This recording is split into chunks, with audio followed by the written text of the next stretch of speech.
अस्सलामुअलैकुम। तो आज से हम जावास्क्रिप्ट न्यू कोर्स को शुरू करने वाले हैं, जिसमें हम कवर करेंगे जितने भी हमारे पास टॉपिक है, बेसिक से एडवांस तक जितने भी हमारे पास टॉपिक है, लेक्चर है, उन सब को हम कवर करेंगे।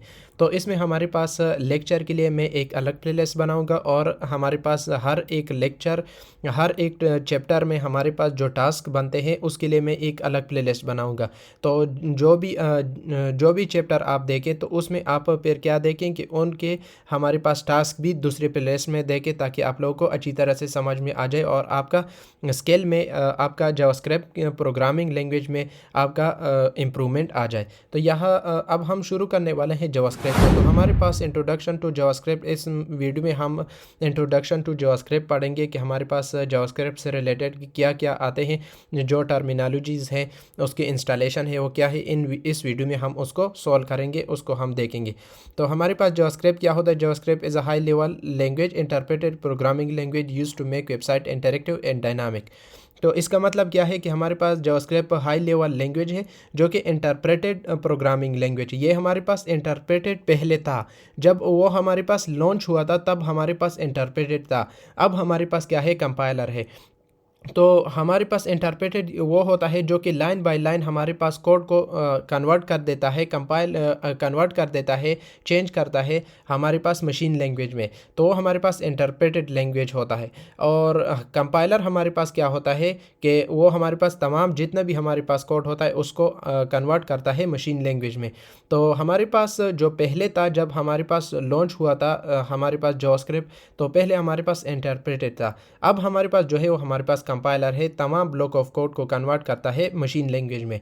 तो हमारे पास JavaScript high level language interpreted and compiler programming language है, जो कि हम इस्तेमाल करते हैं वेबसाइट को बनाने के लिए। वेबसाइट को इंटरेक्टिव और डायनामिक बनाने के लिए हम यूज़ करते हैं जावास्क्रिप्ट लैंग्वेज को। तो ये हमारे पास ये छोटा सा हमारे पास डिफिनीशन था। अब हम आगे जाते हैं। It is mainly use for web development, front end back and, mobile app, desktop app, server side application and games. तो ये हम यूज़ किस पर्पस के लिए करते हैं, तो ये हम मेनली यूज़ करते हैं वेब डेवलपमेंट के लिए। जैसा कि आपको पता है कि जब हम वेबसाइट को बनाते हैं तो उसके लिए हम यूज़ करते हैं जावास्क्रिप्ट को। जैसा कि हमारे पास फिर वेब डेवलपमेंट में फ्रंट एंड आ जाता है, बैक एंड आ जाता है, तो उसके लिए हम यूज़ करते हैं। और उसके बाद हमारे पास मोबाइल ऐप, जब हम मोबाइल ऐप बनाते हैं तो उसके लिए हम यूज़ करते हैं जावास्क्रिप्ट को। डेस्कटॉप ऐप जब हम बनाते हैं तो उसके लिए हम यूज़ करते हैं जावास्क्रिप्ट को, और डेस्कटॉप ऐप के लिए। और फिर सर्वर साइड एप्लीकेशन जो हमारे पास होते हैं उसके लिए भी हम यूज़ करते हैं किसको, हम जावास्क्रिप्ट लैंग्वेज को यूज़ करते हैं। और इसके साथ साथ हम गेम्स बनाने के लिए भी हम जावास्क्रिप्ट लैंग्वेज को यूज़ करते हैं। अब नेक्स्ट हम आ जाते हैं along with HTML structure and CSS design, JavaScript add behaviour to websites. तो हमारे पास आप लोगों को, अगर आपने वेब डेवलपमेंट स्टार्ट की होगी तो आपको HTML का पता हो। HTML हमारे पास क्या होता है, HTML हमारे पास स्केलेटन होता है, स्ट्रक्चर होता है। और CSS हमारे पास डिज़ाइन होता है। जब हम स्टाइलिंग करते हैं तो उसके लिए हम यूज़ करते हैं CSS को। और जावास्क्रिप्ट का हमारे पास जो काम होता है उसमें बिहेवियर, उसमें हमारे पास फंक्शनैलिटी जब हम ऐड करते हैं तो उसकी पर्पज़ के लिए हम यूज़ करते हैं जावास्क्रिप्ट लैंग्वेज को। तो यहाँ पर छोटा सा एग्जांपल है, जब भी हम किस तरह हमारे पास सिंटेक्स होता है, जब भी हम किसी मैसेज को डिस्प्ले करते हैं तो उसके लिए हमारे पास console.log, और उसके अंदर पैरेंथेसिस में डबल कोट में हम हेलो वर्ल्ड लिखते हैं, और फिर हमारे पास इसमें हमारे पास सेमीकोलन हम लग, ये हम आगे जाकर हम पढ़ेंगे प्रैक्टिकल कि हम किस तरह हम कर सकते हैं, किसी प्रोग्राम को हम रन कर सकते हैं, किस तरह हम लिख सकते हैं। तो ये हमारे पास ऑल अबाउट था जावास्क्रिप्ट। अच्छा, अब हम आते हैं हिस्ट्री एंड एवोल्यूशन की तरफ, जो कि हमारे पास कब हमारे पास बन गया था और इसमें हमारे पास अपडेशन किस तरह आए थे और किस सन में हमारे पास आए थे। तो अब हम पढ़ लेते हैं। Created by Brendan Eich in 1995 at Netscape. तो हमारे पास जो इसको बनाने वाला था, जिसने क्रिएट किया था जावास्क्रिप्ट लैंग्वेज को, उसका नाम क्या था, ब्रेंडन एच। और कितने सन में ये हमारे पास जावास्क्रिप्ट क्रिएट किया था, 1995 में एट नेटस्केप। ये हमारे पास एक कंपनी है, इसमें उसने क्या किया था, उसने क्रिएट किया था। तो हमारे पास जावास्क्रिप्ट को बनाने वाला जो उसने क्रिएट किया था, लैंग्वेज को उसने क्रिएट किया था, वो हमारे पास उसका नाम क्या था, ब्रेंडन एच एन 1995 में उसने क्रिएट किया था, एक नेटस्केप हमारे पास कंपनी थी, उसमें उसने क्रिएट किया था। और फिर उसके बाद 1997 में उसने उसमें एक स्टैंडर्ड बन गया था जिसको हम बोलते हैं ECM स्क्रिप्ट के नाम से। हमारे पास एक स्टैंडर्ड था जिसने जो तमाम हमारे पास वर्ल्ड है उसने उस स्टैंडर्ड को फिर फॉलो किया था। और फिर 209 में उसने फिर नेक्स्ट हमारे पास अपडेशन एनहेंसमेंट क्या आई थी कि नोड जेएस को उसने रिलीज़ किया था। तो नोड जेएस का काम क्या होता है कि जावास्क्रिप्ट आउटसाइड ऑफ ब्राउज़र हम क्या कर सकते हैं, उसको हम यूज़ कर सकते हैं। और फिर हमारे पास 2009 में हमारे पास उसमें नोड जेएस को उसने रिलीज़ किया था। नोड जेएस हमारे पास काम क्या होता है कि वो हम जावास्क्रिप्ट को हम इस्तेमाल कर सकते हैं, आउटसाइड ऑफ ब्राउज़र भी हम उसको क्या कर सकते हैं, इस्तेमाल कर सकते हैं। तो नोड जेएस को हमारे पास 2000 हमारे पास 9 में क्रिएट किया था, रिलीज़ किया था। और फिर उसके बाद 2015 में ES6 मेजर अपडेट्स उसमें इसको उसने क्रिएट किया था, उसने रिलीज़ किया था उसने तो 2015 में। और फिर हमारे पास टोटली जावास्क्रिप्ट रन्स एवरीवेयर, तो फिर उसके बाद हमारे पास जावास्क्रिप्ट हर जगह पर हमारे पास रन हो सकता है। तो ये हमारे पास कुछ हिस्ट्री एंड एवोल्यूशन थे जो कि अभी हमने पढ़े हैं। अब नेक्स्ट हम आते हैं जावास्क्रिप्ट इंजन की तरफ कि हमारे पास जो पॉपुलर हमारे पास इंजन है जावास्क्रिप्ट का, तो वो हमारे पास क्या है, वो हमारे पास V8 कंसेप्ट के नाम से हमारे पास जाना जाता है। तो उसके बारे में हम पढ़ेंगे। JavaScript engine convert JavaScript code into machine code. ये सब आप लोग को पता है कि हमारे पास कोड को चेंज करता है, हम कोड को चेंज करते हैं मशीन कोड में, हमारे पास चेंज करता है कंपाइलर, चेंज करता है इंटरप्रेटर, चेंज करता है। तो हमारे पास जावास्क्रिप्ट इंजन हमारे पास क्या करता है, कन्वर्ट करता है जावास्क्रिप्ट कोड को मशीन कोड में। और पॉपुलर इंजन हमारे पास जो है वो हमारे पास V8 के नाम से है। और उसको डेवलप जिसने किया था वो हमारे पास गूगल था, गूगल ने उसको डेवलप किया था, used in Google Chrome and node JS. तो वो हमारे पास कहाँ पर यूज़ होता है, वो हमारे पास गूगल क्रोम में यूज़ होता है और नोड जेएस में हमारे पास यूज़ होता है। अब इसका हमारे पास काम क्या होता है, ये काम क्या करता है, तो उसमें हमारे पास 3 पार्ट आते हैं। फर्स्ट ये क्या काम करता है, रीड जावास्क्रिप्ट। तो हमारे पास जावास्क्रिप्ट का जितना भी कोड होता है इसको क्या करता है, ये रीड करता है। सेकंड काम हमारे पास क्या होता है, कंपाइल टू मशीन कोड। तो पहले ये क्या करता है, जावास्क्रिप्ट का कोड को ये रीड करता है और फिर उसके बाद उन कोड को फिर कंपाइल करता है मशीन कोड में। और तीसरा नंबर हमारे पास फिर क्या होता है, एग्जीक्यूट वेरी फास्ट। तो हमारे पास उसके बाद फिर क्या करता है, उसको एग्जीक्यूट करता है। सिंपल वर्ड में मैं समझा दूँ, इसका काम क्या होता है कि ये पहले कोड को रीड करता है और फिर उसके बाद कंपाइल करता है मशीन कोड में और फिर वो एग्जीक्यूट करता है वेरी फास्ट, मतलब बहुत फास्ट तरीके से फिर उसको क्या करता है, एग्जीक्यूट करता है, रन करता है। तो ये हमारे पास ऑल अबाउट जावास्क्रिप्ट इंजन था जो कि अभी हमने पढ़ लिया है। अब नेक्स्ट हम आते हैं इंस्टॉलेशन की तरफ कि हमारे पास हम इंस्टॉलेशन किस तरह कर सकते हैं जावास्क्रिप्ट की। तो जावास्क्रिप्ट को इंस्टॉल करने के जावास्क्रिप्ट में काम करने के लिए हमें इंस्टॉल करना होगा नोड जेएस को। तो जो कि अभी हमने पढ़ा कि नोड जेएस हमारे पास का कंसेप्ट हमारे पास ये होता है कि हम ब्राउज़र के आउटसाइड ऑफ ब्राउज़र भी हम जावास्क्रिप्ट को जब हम इस्तेमाल करते हैं तो उसके लिए हम यूज़ करते हैं नोड जेएस को। तो नोड जेएस हमारे पास अलाउ करता है जावास्क्रिप्ट कोड को, जावास्क्रिप्ट को हम रन करते हैं आउटसाइड ऑफ ब्राउज़र। तो आउटसाइड ऑफ ब्राउज़र के लिए हम यूज़ करते हैं नोड जेएस को। तो उसके इंस्टॉलेशन हमारे पास क्या है, आपने क्या करना है, इस वेबसाइट पर जाना है।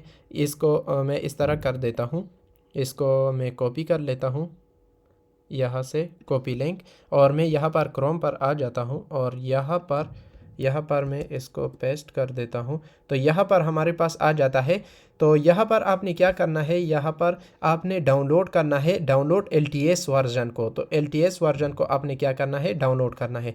तो यहाँ पर आपको मेंशन भी किया गया है कि हमारे पास क्या है, ये हमारे पास LTS वर्जन है। तो यहाँ पर आपने डाउनलोड पर जाना है। यहाँ पर आप देख सकते हैं कि हमारे पास LTS वर्जन है। तो मेरे पास ये हमारे पास सिस्टम मैक है, तो यहाँ पर हमारे पास मैक आ रहा है। अगर आपने विंडो को इंस्टॉल करना है, विंडो के लिए इंस्टॉल करना है, तो मेजॉरिटी हमारे पास जो सिस्टम होते हैं वो हमारे पास विंडो होते हैं। तो यहाँ पर आपने विंडो को सेलेक्ट करना है और इसी तरह आपने यहाँ पर भी इसी तरह आपने इस तरह करना है कि विंडो के लिए हमने जितनी भी हमारे पास फ़ीचर होते हैं उसको आपने सेलेक्ट करना है। है। तो ये हमारे पास मैक है, तो मैं मैक के लिए इस तरह कर देता हूँ। रेंडमली जितना जो सिस्टम भी आप सेलेक्ट करते हो तो उसके लिए हमारे पास ऑटोमेटिकली ये फिक्स हो जाता है। तो यहाँ पर हमारे पास विंडो के लिए इसी तरह है, और अगर मैं मैक ओएस के लिए कर देता हूँ तो उसके लिए हमारे पास इस तरह है। तो फिर आपने यहाँ पर नीचे जाना है, और नीचे जाकर आपने क्या करना है, इस पर क्लिक करना है। तो मैक ओएस इंस्टॉलर, तो इस पर आपने क्लिक करना है तो वो आपके पास इंस्टॉल हो जाएगा। तो अगर आपके पास विंडो है तो विंडो के लिए भी इसी तरह हमारे पास है, यहाँ पर जाना है और यहाँ पर भी आपने विंडो को सेलेक्ट करना है, तो विंडो के लिए यहाँ पर आपके पास आ जाएगा। तो अगर आपने ज़िप फाइल में डाउनलोड करना है तो उसके लिए आप इसको क्लिक करें, तो यह आपके पास फिर इंस्टॉल हो जाएगा। और उसके बाद नेक्स्ट स्टेप हमारे पास क्या काम होता है कि जब आपके पास इंस्टॉल हो जाए तो मैकओएस के लिए हमारे पास ऑटोमेटिकली ये हमारे पास फिक्स हो जाता है। और जो विंडो है, विंडो के लिए आपने फिर पाथ को एनवायरमेंटल वेरिएबल में आपने पाथ को सेट करना होगा, तो आपने पहले उनको सेट करना है। तो उसके बाद फिर आपने नेक्स्ट स्टेप हमारे पास जो आता है वो हमारे पास वेरिफिकेशन का आता है कि हमारे पास Node.js हमारे पास इंस्टॉल हुआ है कि नहीं हुआ है। तो वेरीफाई यूजिंग Node.js, नोड हमारे पास ये हमारे पास कमांड है। तो आपने क्या करना है, आपके पास कमांड प्रॉम्प्ट होता है विंडो में और हमारे पास टर्मिनल होता है। तो यहाँ पर आपने इसको आपने अगर विंडो को यूज़ करना है तो फिर आपने कमांड प्रॉम्प्ट पर जाना है। वो भी हमारे पास टर्मिनल होता है, यहाँ पर हमारे पास टर्मिनल होता है, सिर्फ हमारे पास नेम चेंज होते हैं। तो फिर आपने कौन सा कमांड रन करना है, नोड लिखना है और फिर -v लिखना है। तो अगर आप इस कमांड को रन कर देते हो, अगर आपके पास वर्जन आता है तो वो आपके पास फिर क्या होगा, वो आपके पास इंस्टॉल हो चुका होगा। तो अगर आपके पास इस तरह वर्जन नहीं आता तो फिर आपके पास वो इंस्टॉल नहीं है, तो फिर आप उसको दोबारा इंस्टॉल करना होगा। तो किसी जगह पर आपने स्टेप को आपने छोड़ा है तो उसके लिए आपने फिर दोबारा करना होगा। तो ये हमारे पास इंस्टॉल हो चुका है Node.js। अब हमारे पास जो हमारे पास इंस्टॉलेशन थे Node.js की वो हमने कंप्लीट किए हैं। अब नेक्स्ट हमारे पास आता है कि running JavaScript using terminal. Terminal से हम जावास्क्रिप्ट को किस तरह रन कर सकते हैं। आपका अगर विंडो है तो हमारे पास कमांड प्रॉम्प्ट में हम किस तरह रन कर सकते हैं जावास्क्रिप्ट के कोड को। तो अब हम देखते हैं। तो क्रिएट अ फाइल app.js, तो हमने क्या करना है, आप अगर विंडो को यूज़ करें तो आपने क्या करना है, कमांड प्रॉम्प्ट को ओपन करना है। और ये हमारे पास मैक है तो मैं मैक को यूज़ कर रहा हूँ। आपने जो भी फोल्डर में जाना है, जिस भी डायरेक्टरी में जाना है आप जा सकते हैं। तो यहाँ पर मैं आ जाता हूँ इसमें, तो यहाँ पर मैं आप लोगों को दिखा भी देता हूँ, इस डेस्कटॉप में मैं आता हूँ। तो यहाँ पर मैं इस तरह कर देता हूँ डेस्कटॉप। तो यहाँ पर मैं डेस्कटॉप में आ गया। अब इसके बाद हमने एक फ़ोल्डर को क्रिएट करना है, तो mkdir। तो यहाँ पर आपने ये फोकस करना है, ये आपने नोट करना है कि हमारे पास जो मैक है और ये विंडो है, इसके लिए ये जो हमारे पास कमांड ये हमारे पास सेम है, कोई चेंज हमारे पास नहीं है। तो mkdir आपने यहाँ पर कमांड लिखना है और उसके बाद जो भी आपने फ़ोल्डर क्रिएट करना है। तो फॉर एग्ज़ाम्पल यहाँ पर मैं जावा और इसके बाद में फ़ोल्डर इसके नाम से मैं एक यहाँ पर मैं क्रिएट कर देता हूँ। इस तरह मैं बना लेता हूँ, जावास्क्रिप्ट फ़ोल्डर के नाम से मैं यहाँ पर एक बना लेता हूँ। तो ये हमारे पास, ये आप देख सकते हैं कि डेस्कटॉप में हमारे पास क्रिएट हो चुका है। अब हमने इस फोल्डर में जाना है, तो यहाँ पर cd और यहाँ पर js और इस फोल्डर का हमने नाम लिखना है जो अभी हमने क्रिएट। तो यहाँ पर हम आ गए हैं। अब इसके बाद हमने क्या करना है, अगर आप देखें तो हमने एक फ़ाइल को क्रिएट करना है, किसी भी नाम से आप क्रिएट करना चाहते हो आप कर सकते हैं। तो यहाँ पर फॉर एग्ज़ाम्पल मैं यहाँ पर आपने क्रिएट के लिए आपने लिखना होगा टच और यहाँ पर आपने क्रिएट के लिए लिखना होगा app.js के नाम से। तो हमारे पास इसमें क्रिएट हो चुका होगा, अगर आपने देखना है तो यहाँ पर अगर आप आ जाएं तो हमारे पास इसमें हमारे पास क्रिएट हो चुका है। अब हमने क्या करना है, इसके बाद हमने जाना है VS कोड में, जो भी एडिटर आपने आपने यूज़ करना है तो उसमें आपने जाना है। तो यहाँ पर मैं इस तरह कर देता हूँ कि ओपन, और फिर हमारे पास डेस्कटॉप, और डेस्कटॉप में ये जो हमने अभी क्रिएट की इसमें जाना है। तो यहाँ पर हमारे पास जो फाइल क्रिएट हुआ है app.js के नाम से, इसमें हमने एक कोड लिखना है जो कि अभी कुछ देर पहले हमने पढ़ा कि जब हम किसी मैसेज को डिस्प्ले करते हैं तो उसके लिए हम क्या लिखते हैं कि कंसोल, और इसके अंदर मैंने फॉर एग्जांपल ये हेलो वर्ल्ड मैंने लिख लिया। तो ये मैंने लिख लिया, ये हमारे पास उसका सिंटेक्स है। तो अब इसके बाद हमने क्या करना है, यहाँ से हमने रन करना है कि हमारे पास रन किस तरह होता है। तो यहाँ पर उसके लिए हमारे पास कमांड है। तो कमांड हमारे पास क्या है कि नोड, और फिर यहाँ पर आपने फाइल app.js फाइल को हमने क्या करना है, रन करना है। तो उससे पहले नोड लिखना है app.js, और यहाँ पर अगर आप देखें तो हमारे पास हेलो वर्ल्ड हमारे पास प्रिंट होकर आ गए हैं। तो इस तरह हम क्या कर सकते हैं कि टर्मिनल में कमांड प्रॉम्प्ट में हम एक जावास्क्रिप्ट के कोड को हम रन कर सकते हैं। तो हमने पहले क्या कर लिया, हमने एक फ़ोल्डर में उस फोल्डर में हम गए, और फिर उसमें हमने एक और फोल्डर को क्रिएट किया, और फिर उसके बाद हमने उसमें उस फोल्डर में हम गए, और फिर उसमें हमने एक फ़ाइल को क्रिएट किया, और फाइल में हमने फिर यहाँ पर एडिटर में हमने एक सिंपल सा कोड लिख लिया, और फिर हमने उसको टर्मिनल में हमने उसको रन कर दिया, जो कि हमारे पास आउटपुट में भी हमारे पास आ रहा है। अब नेक्स्ट हमारे पास आता है कि हम फर्स्ट प्रोग्राम जावास्क्रिप्ट में हम किस तरह लिख सकते हैं। अब हम जावास्क्रिप्ट में कोड करेंगे। अब यहाँ से हम स्टार्ट लेंगे कि हमारे पास जावास्क्रिप्ट क्या होता है। तो फर्स्ट हमारे पास क्या है कि फर्स्ट प्रोग्राम हम किस तरह लिख सकते हैं जावास्क्रिप्ट में। तो यहाँ पर VS कोड एडिटर में आ जाना है। तो यहाँ पर मैंने एक रिपोजिटरी बनाई है। गिटहब हमारे पास एक प्लेटफॉर्म है जो कि हमारे पास स्टोर कर देता है हर एक कोड को। जब हम पुश करते हैं तो उसको ये स्टोर करता है। तो वहाँ पर मैंने एक रिपोजिटरी बनाई है जावास्क्रिप्ट फुल कोर्स के नाम से, और उसमें मैंने यहाँ पर फिर मैंने एक फ़ोल्डर बनाया है। तो उसमें हम डेली के हिसाब से मैं उसमें पुश करूँगा। वहाँ पर हमारे पास कोड होगा हर एक लेक्चर का। तो आप वहाँ पर भी आप देख सकते हैं। मैं इस वीडियो के डिस्क्रिप्शन में लिंक दे दूँगा सोर्स कोड का, तो आप वहाँ पर देख सकते हैं, उससे हेल्प ले सकते हैं। तो यहाँ पर हम फंडामेंटल में हम शुरू कर देते हैं। यहाँ पर मैं एक फ़ाइल बना लूँगा फर्स्ट प्रोग्राम के नाम से, फर्स्ट प्रोग्राम, और उसका जो हमारे पास जावास्क्रिप्ट है उसका एक्सटेंशन हमारे पास JS के नाम से, तो उसके नाम से मैं यहाँ पर क्रिएट कर दूंगा।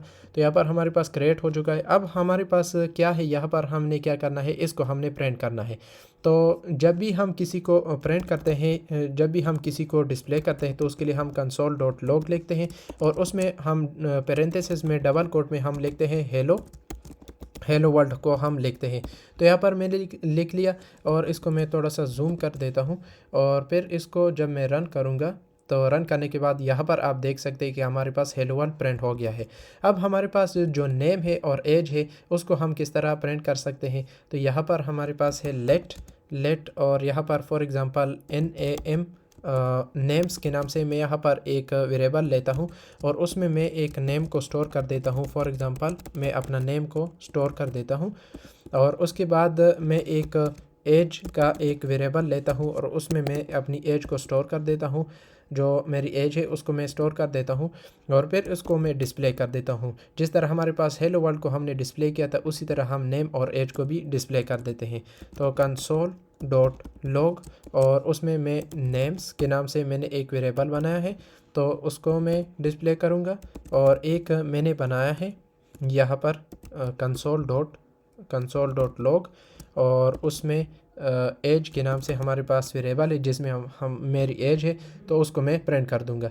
तो यहाँ पर मैंने लिख लिया, और उसको मैं डिस्प्ले कर देता हूँ। डिस्प्ले करने के बाद यहाँ पर आप देख सकते हैं कि हमारे पास नेम आ गया और हमारे पास एज आ गई है। तो ये हमारे पास फर्स्ट प्रोग्राम था जिसमें हमने हेलो वर्ल्ड को प्रिंट किया, और नेम और एज को हमने पहले स्टोर कर दिया, और फिर हमने उसको प्रिंट कर दिया। तो लेट हमारे पास क्या है, इसको हम आगे लेक्चर में पढ़ेंगे। आगे जितने भी हमारे पास लेक्चर होंगे उसमें हम कवर करेंगे। तो हर एक हम स्टेप वाइज हम करेंगे। तो हर एक को देखिए और समझिए, और फिर उसमें आप कोड करिए। तो फिर आपका जो इम्प्रूवमेंट है प्रोग्रामिंग में, जावास्क्रिप्ट प्रोग्रामिंग में, वो आपके पास एनहेंसमेंट उसमें आएगी, एक्सपीरियंस आपका उसमें आएगा। अब यहाँ तक हमारे पास हो गया। अब लास्ट हमारे पास जो इंट्रोडक्शन टू जावास्क्रिप्ट में लास्ट हमारे पास कंसेप्ट रहता है, वो हमारे पास है हाउ जावास्क्रिप्ट एग्जीक्यूट कोड। तो हमारे पास जावास्क्रिप्ट कोड को किस तरह एग्जीक्यूट कर देता है, इसमें हमारे पास थ्री मेन पार्ट्स होते हैं। फर्स्ट पार्ट हमारे पास क्या है, मेमोरी क्रिएशन फेज। तो हमारे पास वेरिएबल एंड फंक्शन हमारे पास स्टोर होते हैं एक मेमोरी में। सेकंड हमारे पास पार्ट्स हमारे पास जो है वो हमारे पास एग्जीक्यूशन फेज है, जो हमारे पास क्या करता है, कोड को रन करता है लाइन बाय लाइन। तो हमारे पास लाइन बाय लाइन भी होता है और हमारे पास आल भी होता है, तो ये उसको फिर रन करता है। और नेक्स्ट हमारे पास थर्ड नंबर पार्ट क्या होता है, कॉल स्टैक, जो कि हमारे पास ट्रैक फंक्शन एग्जीक्यूशन है, लीफ प्रिंसिपल। तो हमारे पास फंक्शन को ये क्या करता है, फिर एग्जीक्यूट कर देता है। तो हमारे पास थ्री मेन पार्ट होते हैं। फर्स्ट हमारे पास मेमोरी। तो फर्स्ट हमारे पास इसमें फ़र्स्ट पार्ट होता है मेमोरी क्रिएशन फेस। हमारे पास क्या करता है कि वेरिएबल और फंक्शन को स्टोर करता है एक मेमोरी में। सेकंड फेस हमारे पास एग्जीक्यूशन फेस है, जो कि हमारे पास कोड को रन करता है लाइन बाय लाइन, और इसके साथ साथ ये कंप्लीट भी रन करता है। और थर्ड नंबर हमारे पास पार्ट होता है कॉल स्टैक का, जो कि हमारे पास फंक्शन को एग्जीक्यूट करता है, ट्रैक फंक्शन एग्जीक्यूशन। तो हमारे पास जो फंक्शन एग्जीक्यूशन है उसको ये क्या करता है, ट्रैक करता है with the help of LIFO principle. ये हमारे पास एक प्रिंसिपल है, इसकी मदद से ये क्या करता है, इसको फंक्शन एग्जीक्यूशन को ये ट्रैक करता है। तो ये हमारे पास मेन काम होते हैं जावास्क्रिप्ट की एग्जीक्यूशन। जब वो कोड को एग्जीक्यूट करता है उसमें हमारे पास ये थ्री मेन पार्ट्स हमारे पास होते हैं। तो यहाँ तक हमारे पास कंप्लीट हो गया जावास्क्रिप्ट की इंट्रोडक्शन थी, जो कि हमने अच्छी तरह से हर एक पार्ट को मैंने अच्छी तरह से आप लोगों को समझा दिया है। अगर इसके हवाले से किसी को कोई कन्फ्यूजन हो, कोई इशू हो, तो आप कमेंट सेक्शन में कमेंट कर सकते हैं। तो कोई भी इशू हो तो आप बोल सकते हैं। तो आज के लिए इतना ही, मिलते हैं नेक्स्ट वीडियो में, नेक्स्ट लेक्चर में। Thank you.